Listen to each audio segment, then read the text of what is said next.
As melhores odds do mercado você encontra na KTO. E para ajudar o Futeboteco, a gente tem um link aqui na descrição para vocês. Acessa lá. A gente estava falando em off aqui antes de começar que o Rodolfo até falou na abertura, pô, o cara que foi importantíssimo com as apurações para nossa ascensão no YouTube lá atrás, em 2018, 2019.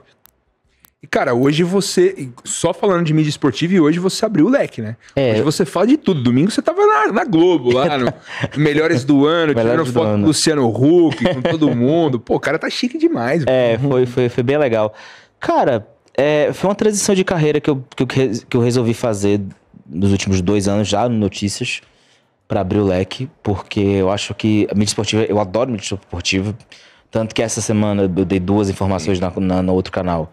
Uma sobre a negociação da Copa do Mundo Feminina.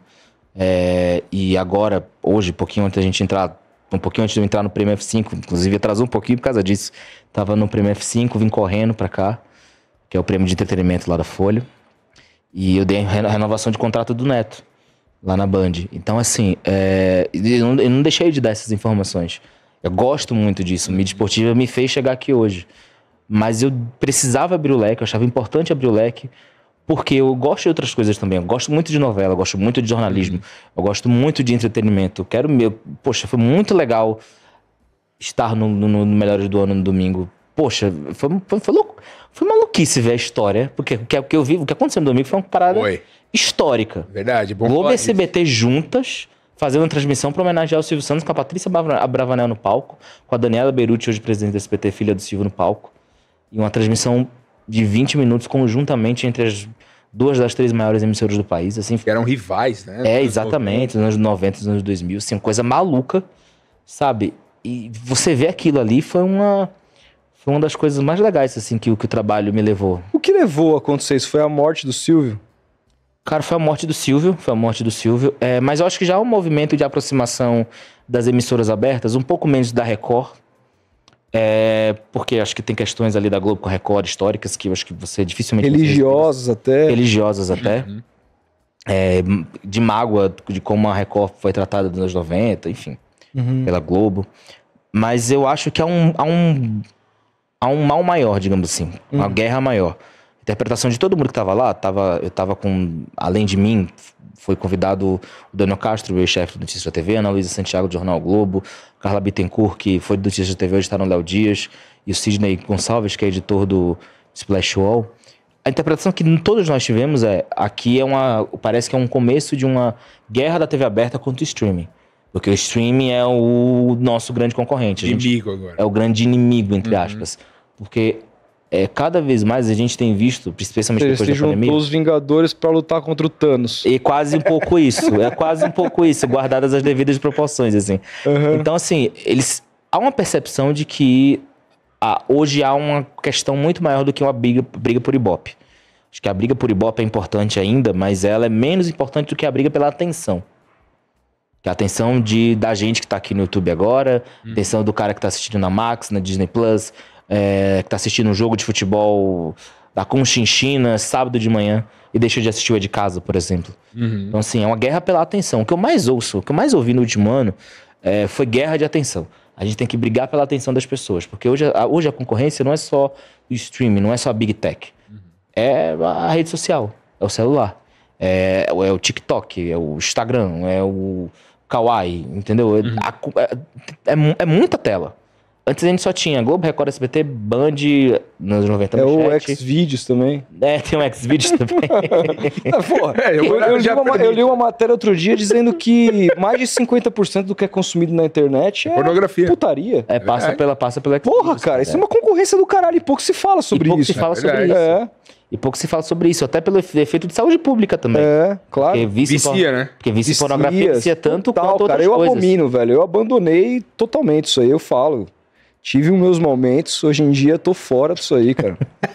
Mas eu acho que hoje é uma guerra. O domingo foi uma interpretação muito disso, assim, de guerra muito maior. O Rodolfo é brincadeira, não. né? Mas o cara tá A gente falando sério aqui. Tô falando sério.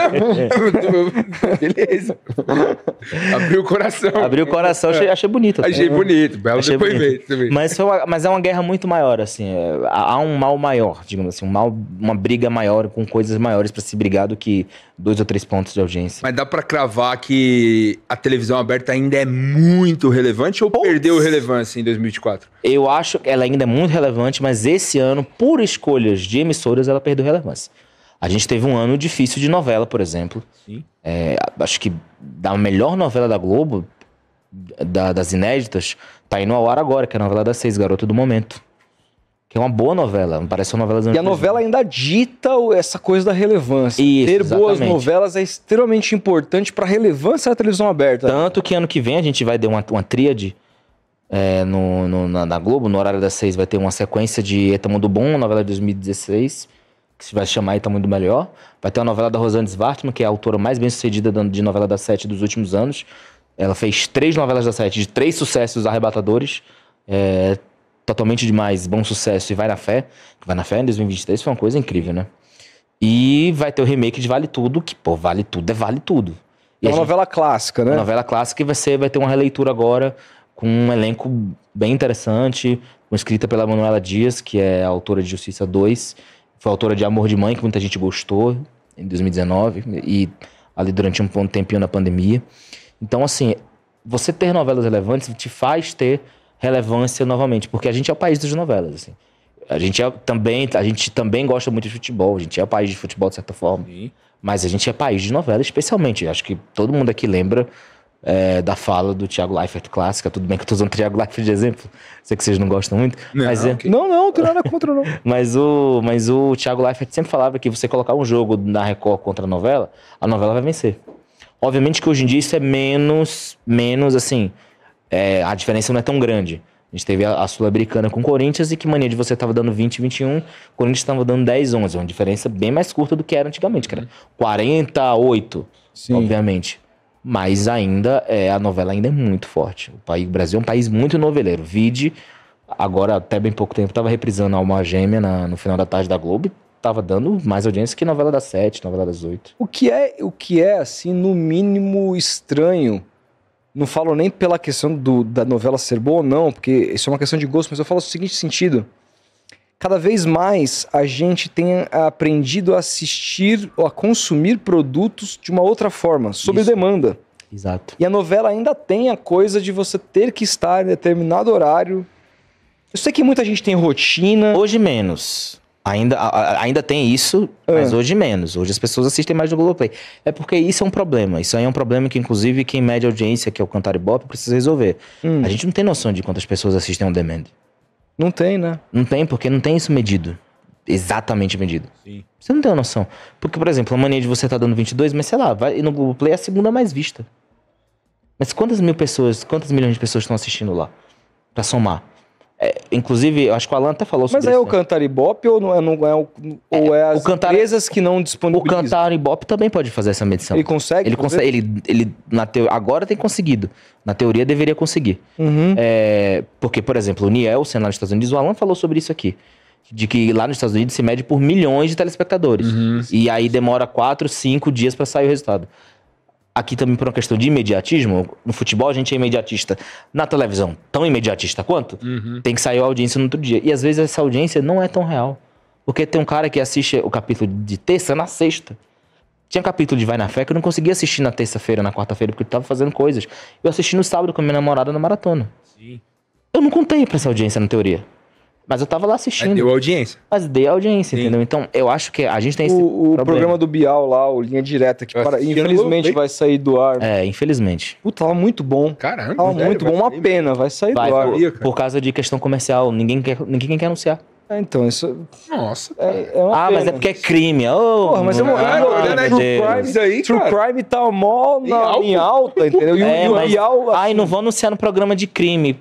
Às vezes a cabeça tá caindo o mercado brasileiro, né? E outra, o Bial criou um texto ali pra esse programa Muito bom. Genial, né? muito bom e tal. E assim, eu assisti no Globoplay. Ele tirou o sensacionalismo que esse tipo de programa tinha, lembra? Total. Nos anos 90 e anos 2000, Total. com o Marcelo Rezende, com E o contou, Meirelles.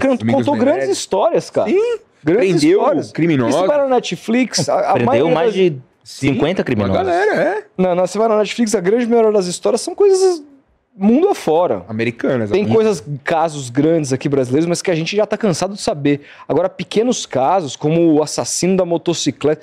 Porra, velho, que história foda. Ou a família que sequestrou a filha da mulher. Caralho, o que é isso? Explodiu minha cabeça. Eu falei, Sim. meu Deus, que história... Muito louco. E acontece aqui no Brasil e a gente não fica sabendo. Cara. E teve também, acho que o grande caso dessa volta do Linha Direta foi a questão do Henri Borel, né? Sim, Tentaram proibir... censurar. Censuraram. Tem juiz de primeira instância que é brincadeira. Não sou jurista, mas é porque eu dou algumas questões de justiça e eu fico, às vezes, abismado com o juiz de primeira instância. Assim. Os caras não... O que aconteceu? Porque uma das acusadas, que era a Monique, que era a mãe do Henry, entrou na justiça, e o Dr. Jairinho também, que é o acusado de assassinar, entrou na justiça para que o programa não fosse ao ar, porque o programa ainda estava sendo julgado.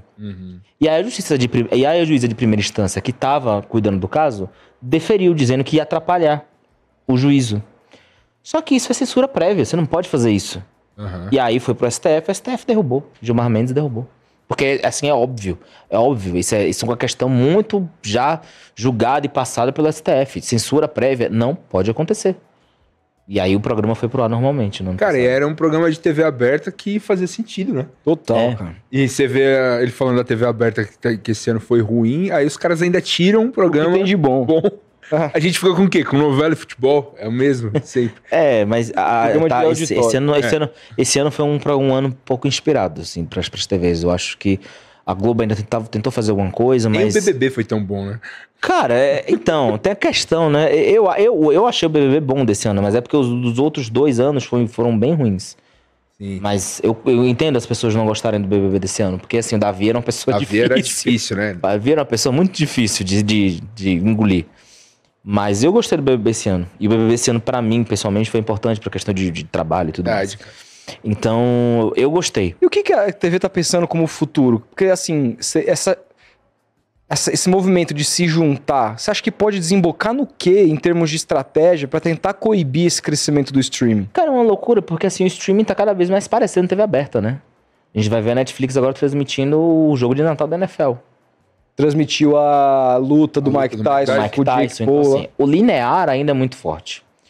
Eu hoje vejo as TVs abertas, eu acho que o que pode desbancar no futuro é uma união cada vez maior para produção de conteúdo de uma forma mais próxima do telespectador. Eu vejo que há uma boa vontade de todo mundo de tentar entender esse momento. É que a gente ainda também não entende. A gente tá aqui vivendo Sim. e tá literalmente, perdão o pleonasmo, vivendo. Se adaptando. Se adaptando, tentando entender. E eu acho que muita gente ainda está se tentando entender nas televisões. Acho que a Globo realmente é a mais preparada em relação a isso, tanto que já tem um Globoplay bem forte, teve um bom crescimento de assinantes esse ano. Acho que a Record está começando a tentar ir também por esse caminho. Tem um digital muito forte na época de A Fazenda, que inclusive hoje é a final da Fazenda. É mesmo? Não foi, que essa temporada foi horrorosa. Ainda teve isso, né? O BBB foi bom pra uns, ruim pra outros, e a Fazenda, que normalmente no segundo semestre as pessoas bomba, gostam. né? Esse ano foi terrível. E aí, eu acho que tem um pouco isso, assim, as pessoas ainda estão entendendo. Acho que o SBT ainda tá muito preso, mas tá tentando também, correndo atrás, mas ainda muito preso ao númerozinho do Ibope, como se fosse ainda nos anos 90, e não entendendo o que tá acontecendo nesse momento. A Band, acho que a Band tinha que abrir o olho. A Band esse ano teve um ano bem difícil, muitas perdas. Manter a Fórmula 1 foi uma vitória. Tem essa questão do Galvão podendo chegar lá. Daqui a pouco a gente vai falar sobre. A gente vai falar sobre Aguarde. isso. Isso aí. É. Vai falar Quero sobre saber, isso. hein? E aí, eu acho que a Band... Mas a Band teve muita perda. Vai perder. Amanhã tem a despedida do Denilson, Paloma Totti, a Ana Paula Padrão, que também hoje tem a final do Masterchef Confeitaria. A última aparição da Ana Paula Padrão no Masterchef depois de 10 anos. Ela tá saindo da Band do programa. Então, acho que a Band tem questões... É a que eu mais tô curiosa pra saber o 2025. Porque tem um projeto de novela também que eles estão querendo fazer com o Jaimon Jardim, que dirigiu grandes novelas na Globo, Pantanal, na Manchete ainda. mas dirigiu na Globo O Clone, dirigiu A Casa das Sete Mulheres, dirigiu Páginas da Vida, grandes novelas. Então, acho que a Band é a emissora que eu mais tô curioso, porque assim, eu não consigo entender muito bem o caminho da Band pra 25. Mas eu vejo uma TV aberta tentando se adaptar, mas ainda assustada com esse tsunami que tá vindo de Big Tech, assim. É impressionante o dinheiro. Claro, É claro. muito dinheiro.